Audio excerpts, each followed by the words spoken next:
ನಮಸ್ಕಾರ ವೀಕ್ಷಕರೇ, ನಾನು ನಾಗಪ್ಪ ಅಂತೇಳಿ SN ಅಕಾಡೆಮಿಯಿಂದ ಪರಿಚಯ ಆಗ್ತಾ ಇದ್ದೀನಿ.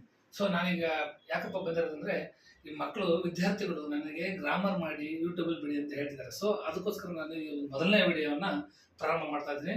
ನಾನು ಮೊದಲನೇ ವಿಡಿಯೋದಲ್ಲಿ ಈ ಕನ್ನಡದ ಭಾಷೆ ಬಗ್ಗೆ ಫಸ್ಟ್ ತಿಳಿಸ್ಬಿಟ್ಟು ಆಮೇಲೆ ನಾನು ವರ್ಣಮಾಲೆ ಬಗ್ಗೆ ತಿಳಿಸ್ತಾ ಹೋಗ್ತೀನಿ. ಸೊ ಈ ಕನ್ನಡದ ಭಾಷೆಯಲ್ಲಿ ಸುಮಾರು 19,500 ಮಾತೃಭಾಷೆಗಳಿರುತ್ತೆ. ಆ ಮಾತೃಭಾಷೆಯಲ್ಲಿ ಸುಮಾರು 19,500 ಮಾತೃಭಾಷೆಯಲ್ಲಿ ನಮ್ಮ ಭಾರತ ಸರ್ಕಾರ ಅಧಿಕೃತವಾಗಿ ಮಾಡಿರ್ತಕ್ಕಂಥ ಭಾಷೆಗಳು ಅಂತಂದ್ರೆ 122 ಭಾಷೆಗಳನ್ನ ಭಾರತ ಸರ್ಕಾರ ಅಧಿಕೃತವಾಗಿ ಮಾತೃಭಾಷೆಗಳು ಅಂತ ಅಂಗೀಕಾರ ಮಾಡಿದೆ. ಸೊ ಆ ಭಾಷೆಗಳಲ್ಲಿ ಈ ಕನ್ನಡ ಭಾಷೆಯು ಒಂದು ಅತಿ ಪ್ರಮುಖವಾಗಿರ್ತಕ್ಕಂಥ ಭಾಷೆ. ಕರ್ನಾಟಕದಲ್ಲಿ ದೊಡ್ಡ ರಾಜ್ಯ, ಆ ರಾಜ್ಯದಲ್ಲಿ ಬೇರೆ ರಾಜ್ಯಗಳಿಗಿಂತ ದೊಡ್ಡ ರಾಜ್ಯ ಅಂದ್ರೆ ಕರ್ನಾಟಕ. ಆ ಕರ್ನಾಟಕದಲ್ಲಿ ಮಾತೃಭಾಷೆ ಕನ್ನಡ ಇದೆಲ್ಲ ಅದು ಪ್ರಮುಖವಾಗಿರ್ತಕ್ಕಂಥ ಭಾಷೆ.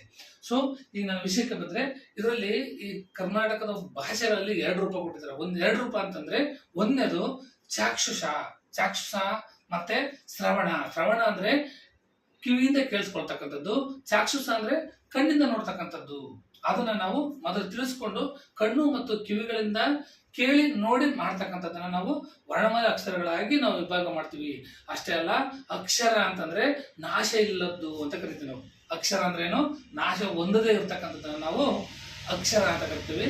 ಸೊ ಇಷ್ಟು ತಿಳಿಸ್ತಾ ನೆಕ್ಸ್ಟ್ ನಾನು ವರ್ಣಮಾಲೆ ಬರ್ತೀನಿ. ಸೊ ಈ ಕನ್ನಡ ವರ್ಣಮಾಲೆಯಲ್ಲಿ ಒಟ್ಟು 49 ಅಕ್ಷರಗಳಿವೆ. ಕನ್ನಡ ವರ್ಣಮಾಲೆ ಎಷ್ಟು ಅಕ್ಷರ ಇದಾವೆ? ಒಟ್ಟು 49 ಅಕ್ಷರಗಳಿದೆ. ಆ 49 ಅಕ್ಷರಗಳನ್ನ ನಾವೇನ್ ಮಾಡ್ತೀವಿ? 3 ಭಾಗಗಳಾಗಿ ಮಾಡ್ತಾ ಇದೀವಿ. ವರ್ಣಮಾಲೆ ಅಂತಂದ್ರೆ ನೋಡಿ, ಅಕ್ಷರಗಳನ್ನ ಹೆಂಗೆ ಮಾಲೆಗಳ ತರ ಮಾಡಿದೀವಿ, ಅದಕ್ಕೆ ನಾವು ಅದನ್ನ ಕನ್ನಡ ವರ್ಣಮಾಲೆ ಅಂತ ಕರಿತೀವಿ. 6 ತರ ಮಾಡ್ತಾ ಇದೀವಿ ಒಂದು ಲೈನ್ ಅನ್ನು ಸಹ. ಸೊ ಅದರಿಂದ ನಾವು ಈಗ ಮೊದಲನೇದಾಗಿ ಕನ್ನಡ ವರ್ಣಮಾಲೆ 49 ಅಕ್ಷರಗಳಿವೆ. ಆ 49 ಅಕ್ಷರಗಳಲ್ಲಿ ಆ 43 ಭಾಗಗಳನ್ನ ಮಾಡಿದೀವಿ. ಆ 3 ಭಾಗಗಳಲ್ಲಿ ಮೊದಲನೇದು ಸ್ವರಗಳು, ಎರಡನೇದು ವ್ಯಂಜನಗಳು, ಮೂರನೇದು ಯೋಗವಾಹಕಗಳು ಅಂತ ಕರಿತೀವಿ. ಸ್ವರಗಳಲ್ಲಿ ಒಟ್ಟು 13 ಸ್ವರಗಳಿದಾವೆ. ಆ ಸ್ವರಗಳನ್ನ ನಾವು ಸ್ವತಂತ್ರವಾಗಿ ಉಚ್ಚಾರಣೆ ಮಾಡತಕ್ಕಂಥ ಅಕ್ಷರಗಳನ್ನ ಸ್ವರಗಳು ಅಂತ ಕರಿತೀವಿ. ಮತ್ತೊಮ್ಮೆ, ಸ್ವರಗಳು ಅಂದ್ರೆ ಸ್ವತಂತ್ರವಾಗಿ ಉಚ್ಚಾರಣೆ ಮಾಡ್ತಕ್ಕಂಥ ಅಕ್ಷರಗಳನ್ನ ನಾವು ಸ್ವರಗಳು ಅಂತ ಕರಿತೀವಿ. ಸ್ವರಗಳು ಒಟ್ಟು 13 ಇದಾವೆ. ಅವು ಯಾವ್ಯಾವಪ್ಪ ಅಂದ್ರೆ, ಹಾ ಇಂದ ಹೂವರೆಗೂ ಇರ್ತಕ್ಕಂಥ ಅಕ್ಷರಗಳು. ಅ, ಆ, ಇ, ಈ, ಉ, ಊ, ರು, ಎ, ಐ, ಓ, ಔ. ಈ ಅಕ್ಷರಗಳನ್ನ ನಾವು ಒಟ್ಟು ಸ್ವರಗಳು ಅಂತ ಕರಿತೀವಿ. ಅದಾದ ನಂತರ ಆ ಸ್ವರಗಳನ್ನ ಮತ್ತೆ 3 ಭಾಗಗಳಾಗಿ ಮಾಡಿರ್ತಕ್ಕಂಥದ್ದು. ಆ 13 ಅಕ್ಷರಗಳನ್ನ ಮತ್ತೆ 3 ಭಾಗಗಳಾಗಿ ಮಾಡಿದರೆ ಆ 3 ಭಾಗಗಳು ಯಾವಪ್ಪ ಅಂತಂದ್ರೆ, ಒಂದನೇದು ರಸಸ್ವರ, ಎರಡನೇದು ದೀರ್ಘಸ್ವರ, ಮೂರನೇದು ಪ್ಲುತ ಸ್ವರ ಅಂತ ಹೇಳ್ಬಿಟ್ಟು 3 ಭಾಗಗಳನ್ನ ಮಾಡಿದೀವಿ. ರಸಸ್ವರ ಅಂತಂದ್ರೆ 1 ಮಾತ್ರಾ ಕಾಲದಲ್ಲಿ ಉಚ್ಚಾರಣೆ ಮಾಡ್ತಕ್ಕಂಥ ಅಕ್ಷರಗಳನ್ನ ರಸಸ್ವರಗಳು ಅಂತ ಕರಿತೀವಿ. 2 ಮಾತ್ರಾ ಕಾಲದಲ್ಲಿ ಉಚ್ಚಾರಣೆ ಮಾಡ್ತಕ್ಕಂಥ ಅಕ್ಷರಗಳನ್ನ ದೀರ್ಘಸ್ವರ ಅಂತ ಕರಿತೀವಿ. 3 ಮತ್ತು 2 ಅಥವಾ ಅದಕ್ಕಿಂತ ಹೆಚ್ಚು ಮಾತ್ರಾ ಕಾಲದಲ್ಲಿ ಉಚ್ಚಾರಣೆ ಮಾಡ್ತಕ್ಕಂಥ ಅಕ್ಷರಗಳನ್ನ ಪ್ಲುತ ಸ್ವರ ಅಂತ ಕರಿತೀವಿ. ಸೊ ನಾವೀಗ ರಸಸ್ವರ ಬಗ್ಗೆ ತಿಳ್ಕೊಂತೀವಿ. ಅಂದ್ರೆ 1 ಮಾತ್ರಾ ಕಾಲ ಅಂದ್ರೆ ನಾವು ಅಕ್ಷರ ಉಚ್ಚಾರಣೆ ಮಾಡುವಾಗ ಅ, ಇ, ಉ, ರು ಆತರ ಉಚ್ಚಾರಣೆ ಮಾಡ್ತಕ್ಕಂಥ ಅಕ್ಷರಗಳನ್ನ, ಅಂದ್ರೆ ಉಸಿರನ್ನ ಜಾಸ್ತಿ ತಗೊಳ್ದೇ ಇರ್ತಕ್ಕಂಥ ಪದಗಳನ್ನ ಉಚ್ಚಾರಣೆ ಮಾಡಿದಾಗ ಅದನ್ನ ನಾವು ರಸಸ್ವರ ಅಂತ ಕರಿತೀವಿ. ಆದ್ರೆ ದೀರ್ಘ ಸ್ವರದಲ್ಲಿ ಉಸಿರನ್ನ ಜಾಸ್ತಿ ತಗೋತೀವಿ. ಕಡೆ 2 ಮಾತ್ರೆ ಅಂದ್ರೆ 1 ಮಾತ್ರೆಗಿಂತ ಜಾಸ್ತಿ ಆ, ಈ, ಊ, ಎ, ಓ, ಐ, ಔ. ಈ ಅಕ್ಷರಗಳನ್ನ ನಾವು ದೀರ್ಘ ಸ್ವರಗಳು ಅಂತ ಕರಿತೀವಿ.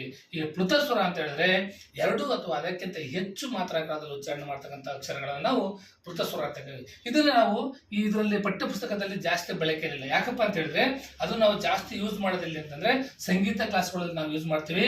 ಅದಲ್ಲದೆ ದೂರದಲ್ಲಿರ್ತಕ್ಕಂಥ ವ್ಯಕ್ತಿಯನ್ನ ಕರೆಯೋದಕ್ಕೆ ನಾವು ಯೂಸ್ ಮಾಡ್ತೀವಿ. ಸೊ ನಾವು ದೂರದಲ್ಲಿರ್ತಕ್ಕಂಥ ವ್ಯಕ್ತಿ ಅಂದ್ರೆ ಅಮ್ಮ ಆಗಿರ್ಬೋದು, ಅಕ್ಕ ಆಗಿರ್ಬೋದು, ಅಥವಾ ಬೇರೆ ಫ್ರೆಂಡ್ಸ್ ಆಗಿರ್ಬೋದು. ಯಾರನ್ನೋ ಕರೆಯುವಾಗ ದೂರವಾಗ ಓ, ಅಯ್ಯೋ ಅಂತ ಕರಿತೀವಿ. ದೂರದಲ್ಲಿರ್ತಕ್ಕಂಥ ಅಮ್ಮನ ಅಮ್ಮ ಅಂತ ಕೂಗ್ತೀವಿ. ನಾವು ಇದನ್ನ ಎಸ್ ಎಂಬ ಸಿಂಬಲ್ ಇಂದ ನಾವು ಗುರುತಿಸ್ತೀವಿ. ಈ ಪ್ಲುತ ಸ್ವರವನ್ನ ಎಸ್ ಎಂಬ ಸಿಂಬಲ್ ಇಂದ ಗುರುತಿಸ್ತಾ ಇದೀವಿ. ಅದಕ್ಕೆ ಇದನ್ನ ನಾವು ಜಾಸ್ತಿ ಬಳಕೆಯಲ್ಲಿಲ್ಲ. ಒಟ್ಟು ಅದನ್ನ ತಿಳ್ಕೊಬೇಕಾಗಿರ್ತಕ್ಕಂಥ ಕರ್ತವ್ಯ ನಮ್ದು. ಸೊ ಅದಾದ ನಂತರ ನೆಕ್ಸ್ಟ್ ವ್ಯಂಜನಗಳಿಗೆ ಬರ್ತೀವಿ. ವ್ಯಂಜನಗಳು ಎಷ್ಟಿದಾವೆ? 34 ಇದಾವೆ. ಎಲ್ಲಿಂದ ಎಲ್ಲಿವರೆಗೂ ಅಂತಂದ್ರೆ, ಈ ವ್ಯಂಜನಗಳು ಖ ಇಂದ ಳವರೆಗೆ ಇರ್ತಕ್ಕಂಥ ಅಕ್ಷರಗಳು. ವ್ಯಂಜನಗಳು ಖ ಇಂದ ಳವರೆಗೆ, ಖಾಯಿಂದ ಳವರೆಗೆ ಇರ್ತಕ್ಕಂಥ ಅಕ್ಷರಗಳನ್ನ ನಾವು ವ್ಯಂಜನಗಳು ಅಂತ ಕರಿತೀವಿ. ಈ ವ್ಯಂಜನಗಳನ್ನ ಮತ್ತೆ 2 ಭಾಗಗಳಾಗಿ ಮಾಡಿರ್ತಕ್ಕಂಥದ್ದು. ಒಂದನೇದು ವ್ಯಂಜನಗಳು ಅಂತ ಹೇಳಿದ್ರೆ ಸ್ವರಗಳ ಸಹಾಯದಿಂದ ಉಚ್ಚಾರಣೆ ಮಾಡ್ತಕ್ಕಂಥ ಅಕ್ಷರಗಳನ್ನ ವ್ಯಂಜನಗಳು ಅಂತ ಕರಿತೀವಿ. ಒಂದು ಅಕ್ಷರಗಳ ಸಹಾಯ, ಸ್ವರಗಳ ಸಹಾಯದಿಂದ ಉಚ್ಚಾರಣೆ ಮಾಡ್ತಕ್ಕಂಥ ಅಕ್ಷರಗಳನ್ನ ನಾವು ವ್ಯಂಜನಗಳು ಅಂತ ಕರಿತೀವಿ. ಅದರಲ್ಲಿ ಎರಡು ಭಾಗಗಳು ಮಾಡಿದೀವಿ, ಒಂದು ವರ್ಗೀಯ ವ್ಯಂಜನ, ಇನ್ನೊಂದು ಅವರ್ಗೀಯ ವ್ಯಂಜನ. ಈ ವರ್ಗೀಯ ವ್ಯಂಜನ ಅಂದ್ರೆ ಯಾವ ಅಕ್ಷರಗಳನ್ನ ವರ್ಗ ಮಾಡಲು ಸಾಧ್ಯವೋ ಅವುಗಳನ್ನು ನಾವು ವರ್ಗೀಯ ವ್ಯಂಜನ ಅಂತ ಕರಿತೀವಿ. ಯಾವ ಅಕ್ಷರಗಳನ್ನ ವರ್ಗ ಮಾಡಲು ಸಾಧ್ಯವಿಲ್ವೋ ಅವನ್ನ ನಾವು ಅವರ್ಗೀಯ ವ್ಯಂಜನ ಅಂತ ಕರಿತೀವಿ. ಅಂದ್ರೆ ನಾವಿಲ್ಲಿ ವರ್ಗ ಅಂದ್ರೆ ಕ ವರ್ಗ, ಇದು ಶ ವರ್ಗ, ಇದು ಟ ವರ್ಗ, ಇದು ತ ವರ್ಗ, ಪ ವರ್ಗ.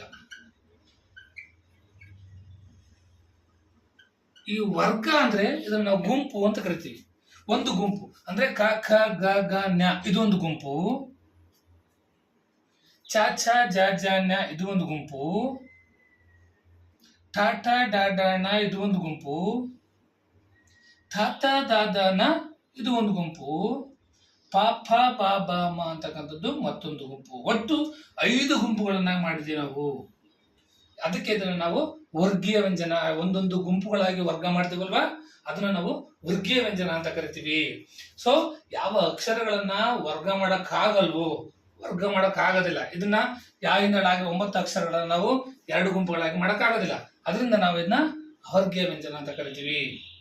ಸೊ ಈ ವರ್ಗೀಯ ವ್ಯಂಜನವನ್ನ ಮತ್ತೆ ನಾವು 3 ಭಾಗಗಳಾಗಿ ಮಾಡ್ತೀವಿ. ಈ ವರ್ಗೀಯ ವ್ಯಂಜನ ಏನ್ ಮಾಡ್ತೀವಿ, ಮತ್ತೆ 3 ಭಾಗಗಳಾಗಿ ಮಾಡ್ತೀವಿ. ಅದನ್ನ ನಾವೇಂತ ಕರಿತೀವಿ, ಅಲ್ಪ ಪ್ರಾಣ. ಎಷ್ಟಿದಾವೋ 10 ಇದಾವೆ. ಮಹಾಪ್ರಾಣ 2ನೇದು, ನಂತರ ಅನುನಾಸಿಕ ಅಂತ ಕರಿತೀವಿ. ಸೊ ಈ ಅಲ್ಪ ಪ್ರಾಣಗಳನ್ನು ಯಾವ್ಯಾವಪ್ಪ ಅಂದ್ರೆ ಕಡಿಮೆ ಉಸಿರಿನಿಂದ ಉಚ್ಚಾರಣೆ ಮಾಡ್ತಕ್ಕಂಥ ಅಕ್ಷರಗಳನ್ನ ನಾವು ಅಲ್ಪ ಪ್ರಾಣಗಳು ಅಂತ ಕರಿತೀವಿ. ಕಡಿಮೆ ಉಸಿರಿನಿಂದ ಉಚ್ಚರಿಸ್ತಕ್ಕಂಥ ಅಕ್ಷರಗಳನ್ನ ನಾವು ಅಲ್ಪ ಪ್ರಾಣ ಅಂತ ಕರಿತೀವಿ.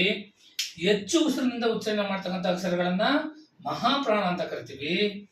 ಮೂಗಿನ ಸಹಾಯದಿಂದ ಉಚ್ಚಾರಣೆ ಮಾಡ್ತಕ್ಕಂಥ ಅಕ್ಷರಗಳನ್ನ ನಾವು ಅನುನಾಸಿಕ ಅಕ್ಷರಗಳು ಅಂತ ಕರಿತೀವಿ.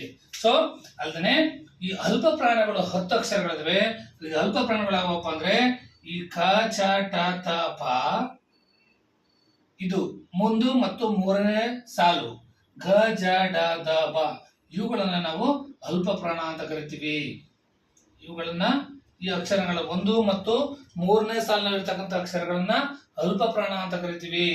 ಯಾಕೆಂದ್ರೆ ಒಂದು ಕಡಿಮೆ ಉಸಿರಿನಿಂದ ಉಚ್ಚಾರಣೆ ಮಾಡ್ತಕ್ಕಂಥ ಅಕ್ಷರಗಳು 1 ಮತ್ತು 3ನೇ ಸಾಲಿನಲ್ಲಿರ್ತಕ್ಕಂಥ ಅಕ್ಷರಗಳು. ಹೆಚ್ಚು ಉಸಿರಿನಿಂದ ಉಚ್ಚಾರಣೆ ಮಾಡ್ತಕ್ಕಂಥ ಅಕ್ಷರಗಳು ಅಂದ್ರೆ ಹೆಚ್ಚು ನಾವು ಉಚ್ಚಾರಣೆ ಮಾಡೋಕ್ಕೆ ಸಮಯ ಜಾಸ್ತಿ ತಗೊಳ್ತೀವಿ. ಕ ಛ ಠ ಥ ಥ ಆತರ ಹೆಚ್ಚು ಉಸಿರು ತಗೊಂತೀವಲ್ಲ, ಅದನ್ನ ನಾವು ಮಹಾಪ್ರಾಣ ಅಂತ ಕರಿತೀವಿ. ಏನಂತ ಕರಿತೀವಿ, ಇದನ್ನ ಮಹಾಪ್ರಾಣ ಅಂತ ಕರಿತೀವಿ. ಕಡಿಮೆ ಉಸಿರಿಂದ ಉಚ್ಚಾರಣೆ ಮಾಡ್ತಕ್ಕಂಥದ್ದು 1 ಮತ್ತು 3ನೇ ಸಾಲು. ಮಹಾಪ್ರಾಣ ಅಂತಂದ್ರೆ ಹೆಚ್ಚು ಉಸಿರಿಂದ ಉಚ್ಚಾರಣೆ ಮಾಡ್ತಕ್ಕಂಥದ್ದನ್ನ ಅದನ್ನ ನಾವು ಮಹಾಪ್ರಾಣ ಅಂತ ಕರಿತೀವಿ. ಅದು 2 ಮತ್ತು 4ನೇ ಸಾಲಿನಾಗಿರ್ತಕ್ಕಂಥ ಹೆಚ್ಚು ಉಸಿರಿಂದ ಉಚ್ಚಾರಣೆ ಮಾಡ್ತಕ್ಕಂಥ ಅಕ್ಷರಗಳನ್ನ ನಾವು ಮಹಾಪ್ರಾಣ ಅಂತ ಕರಿತೀವಿ. ಆ ಮಹಾಪ್ರಾಣಗಳು ಎಷ್ಟಿದಾವಪ್ಪ ಅಂದ್ರೆ 1 2 3 4 5 ಅಲ್ಪ ಪ್ರಾಣಗಳು, ಈ 5 10. ಮಹಾಪ್ರಾಣಗಳು ಈ 5 ಅಕ್ಷರ 10 ಅಕ್ಷರಗಳಾಗಿವೆ. ಇದನ್ನ ನಾವು ಮಹಾಪ್ರಾಣ ಅಂತ ಕರಿತೀವಿ. ಹೆಚ್ಚು ಉಸಿರಿಂದ ಉಚ್ಚಾರಣೆ ಮಾಡ್ತಕ್ಕಂಥ ಅಕ್ಷರಗಳನ್ನ ಮಹಾಪ್ರಾಣ ಅಂತ ಕರಿತೀವಿ. ಕಡಿಮೆ ಉಸಿರಿಂದ ಉಚ್ಚಾರಣೆ ಮಾಡ್ತಕ್ಕಂಥ ಅಕ್ಷರಗಳನ್ನ ಅಲ್ಪ ಪ್ರಾಣ ಅಂತ ಕರಿತೀವಿ. ಮೂಗಿನ ಸಹಾಯದಿಂದ ಉಚ್ಚಾರಣೆ ಮಾಡ್ತಕ್ಕಂಥ ಅಕ್ಷರಗಳನ್ನ ನಾವು ಅನುನಾಸಿಕ ಅಕ್ಷರಗಳು ಅಂತ ಕರೆದ್ರೆ, ಮೂಗಿನ ಸಹಾಯದಿಂದ ಉಚ್ಚಾರಣೆ ಮಾಡ್ತಕ್ಕಂಥ ಅಕ್ಷರಗಳು ಅನುನಾಸಿಕ ಅಕ್ಷರಗಳು.